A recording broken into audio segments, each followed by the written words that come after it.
Welcome student, how are you? I hope you all are fine. Class 4 subject English.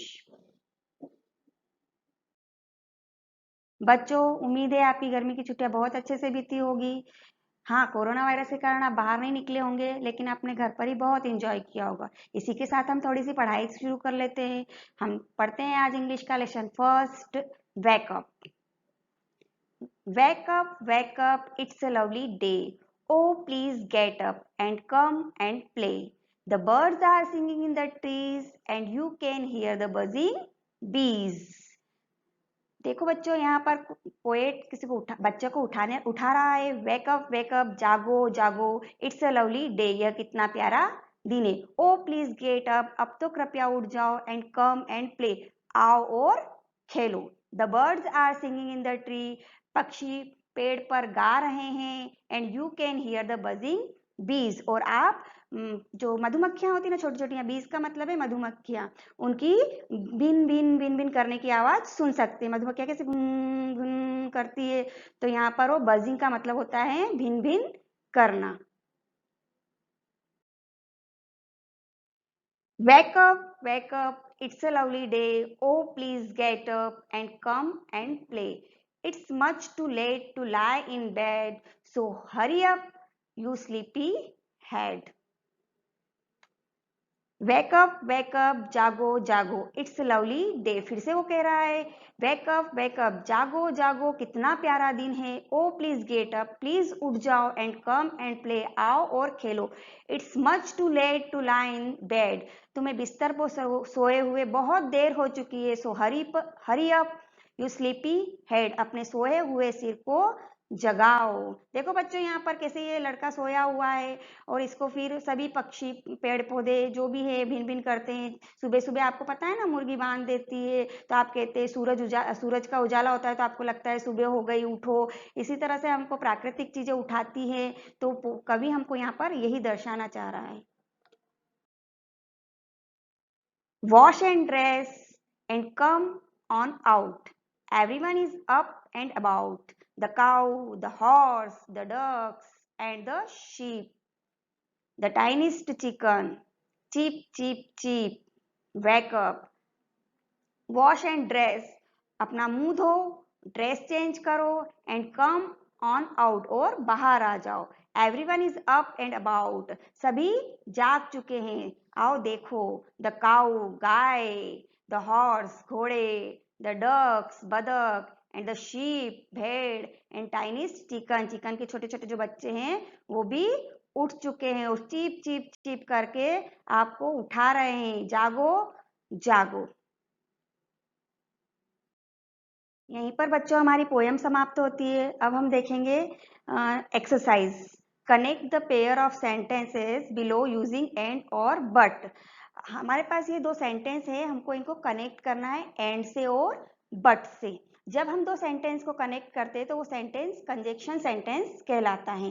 यहाँ पर and और but क्या है, conjunction word है। कौन से वर्ड है, कंजक्शन वर्ड। यहाँ पर एंड का मतलब है और बट का मतलब है किंतु, लेकिन, इस तरह से। हिंदी में हम जब बोलते हैं ना लेकिन, तो हम इंग्लिश में लगाते हैं बट, और जब और बोलते हैं तो लगाते हैं एंड।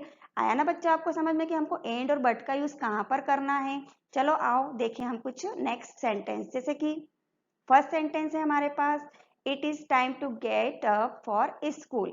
ओके, नेक्स्ट सेंटेंस है, I want to sleep for some more time. अब बच्चों हम इसको हिंदी करेंगे तो इससे हमको पता चलेगा कि हमारे हिंदी करने से इसमें कौन सा शब्द आ रहा है और हमको इंग्लिश में कौन सा शब्द लगाना है।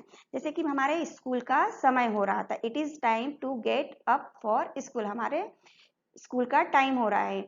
I want to sleep for some more time, में कुछ और समय तक सोना चाहता हूँ। अब यहाँ पर देखो, दोनों सेंटेंस मैंने पढ़ लिया। अगर मैं इन दोनों सेंटेंस को एक साथ पढ़ती तो मैं कैसे पढ़ूंगी, स्कूल का टाइम हो रहा है किंतु मैं और कुछ समय तक सोना चाहता हूँ। अब मैंने इन दोनों में कौन सा वर्ड हिंदी में एक्स्ट्रा यूज किया, सोचो, किंतु।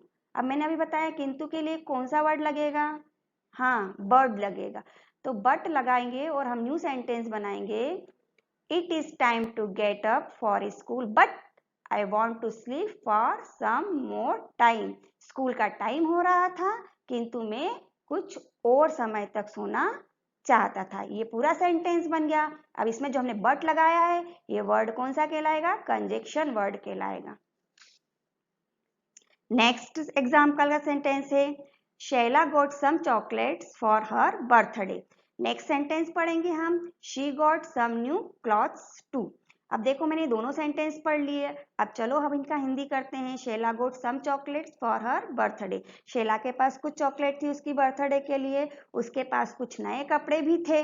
अब इन दोनों को मैं अगर साथ में बोलती हूँ हिंदी में तो कैसे बोलूंगी? शैला के पास कुछ नए कपड़े थे और कुछ चॉकलेट्स भी थी। और हमने इसमें क्या लगाया? और शैला के पास कुछ चॉकलेट्स थी और कुछ नए कपड़े भी थे उसकी बर्थडे के लिए।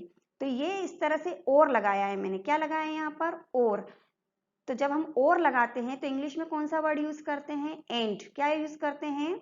एंड। तो हम इस एंड को किस प्रकार लगाएंगे आइए देखते हैं। Sheila got some chocolates and some new clothes for her birthday. Sheila के पास कुछ चॉकलेट्स थी और कुछ नए कपड़े उसकी बर्थडे के लिए। नेक्स्ट सेंटेंस देखते हैं everyone has gone to sleep. Next sentence देखते हैं I want to read my book. अब मैं इसका हिंदी करूंगी फर्स्ट सेंटेंस का। Everyone has gone to sleep. हर एक सोने चला गया। I want to read my book. मैं अपनी किताब पढ़ना चाहता था। अब इन दोनों सेंटेंस को फिर से बच्चों हिंदी में करो तो एक साथ बोलो हिंदी में। हाँ, तो इसमें बीच में क्या लगाया है?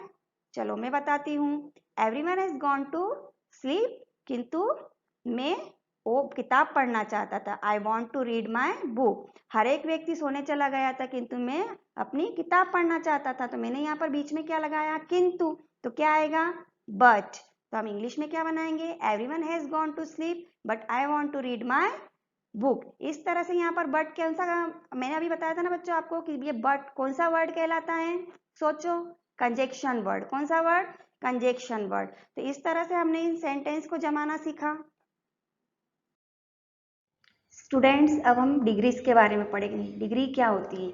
डिग्री वो होती है जिस वर्ड को हम अच्छा और उससे अच्छा, जब हम किसी उस एक्सप्लेन करते हैं तो वर्ड वही रहता है लेकिन हम उसको और अच्छा दिखाने के लिए दूसरा वर्ड यूज करते हैं और फिर और अच्छा दिखाने के लिए कुछ और वर्ड यूज करते हैं। जैसे क्लास में टीचर आपके लिए गुड, वेरी गुड और एक्सीलेंट इस तरह से उपयोग करती है कि अच्छा है, फिर बहुत अच्छा है, फिर बहुत अच्छा है। इसी तरह से कुछ वर्ड होते हैं जिनको हम डिग्री के माध्यम से एक्सप्लेन करते हैं। आइए देखें। फर्स्ट फॉर्म होता है वो होता है, फर्स्ट डिग्री होती है वो पॉजिटिव डिग्री कहलाती है, दूसरी कंपैरेटिव डिग्री कहलाती है और फिर सुपरलेटिव डिग्री कहलाती है। अच्छा, बहुत अच्छा और उससे अच्छा। अच्छे के बाद बहुत अच्छा दिखाने के लिए हम ER का उपयोग करते हैं और उससे अच्छा दिखाने के लिए हम EST का प्रयोग करते हैं। जैसे हमारे पास वर्ड है स्लीपी। अब देखो बच्चों यहाँ पर स्लीपी, स्लीपियर, स्लीपीएस्ट। अब हमने यहाँ पर IER लगाया है और इसमें IEST लगाया है। देखो बच्चों ध्यान रखना, जब वर्ड के पीछे Y लगा हो तो हम IER लगाएंगे और IEST लगाएंगे, तो वो हो जाएगा स्लीपी, स्लीपियर, स्लीपीएस्ट। नेक्स्ट वर्ड है हमारे पास बिग, बिगर, बिगेस्ट। अब आप कहेंगे कि मैडम इसमें डबल जी लगा हुआ है, तो बच्चों जब आखिरी का जो लेटर होता है उसके आगे अगर वोवल लेटर लगा हुआ होता है तो हम जो लास्ट वाला वर्ड होता है उसको डबल कर देते हैं, तो वो हो जाता है बिगर, बिगेस्ट। क्लियर? नेक्स्ट वर्ड है लवली, लवलियर, लवलीएस्ट। देखो बच्चों यहाँ पर भी लवली के पीछे वाई लगा हुआ है इसलिए हमने IER लगाया है और IEST लगाया है, तो ये हो गया लवली, लवलियर, लवलीएस्ट। नेक्स्ट है लेट, लेटर, लेटेस्ट। अब देखो बच्चों यहाँ पर ना तो वाई है ना ही पीछे के वर्ड के आगे वोवेल लेटर है, तो ना ही तो हम पीछे वाले लेटर को डबल करेंगे और ना ही IER या IEST लगाएंगे, सिर्फ ER और EST लगाकर हम इसको अच्छा और बहुत अच्छा बताएंगे। तो ये वर्ड हो जाएगा लेट, लेटर, लेटेस्ट। नेक्स्ट है हमारे पास small, smaller, smallest. Same condition है इसकी भी। नेक्स्ट है राउंड, राउंडर, राउंडेस्ट। इसमें भी पीछे वाई नहीं है और पीछे वाले लेटर के आगे भी वोवल लेटर नहीं है, तो इसमें भी हम सिंपल सा ER और EST लगाएंगे। तो बच्चों देखा आपने किस तरह से ये कंपैरेटिव डिग्री हमने समझी। जब आपको कोई कहे कि आपको कंपैरेटिव डिग्री में लिखना है, सुपरलेटिव डिग्री में लिखना है, तो आपको हमेशा ध्यान रखना है कि किस तरह से इन वर्डों को आपको एक्सप्लेन करके उसको राइट करना है। ओके बच्चों। उसके बाद हमारे पास है गुड, बेटर, बेस्ट, कुछ वर्ड ऐसे होते हैं जिसमें कि ER EST लगाया जाता है, लेकिन वो उसको उचित बताने के लिए और अच्छा वर्ड चेंज हो जाते हैं। यहाँ पर जैसे कि गुड, बेटर, बेस्ट, ये आपको थोड़ा सा ध्यान रखना पड़ेगा। Okay, good bye.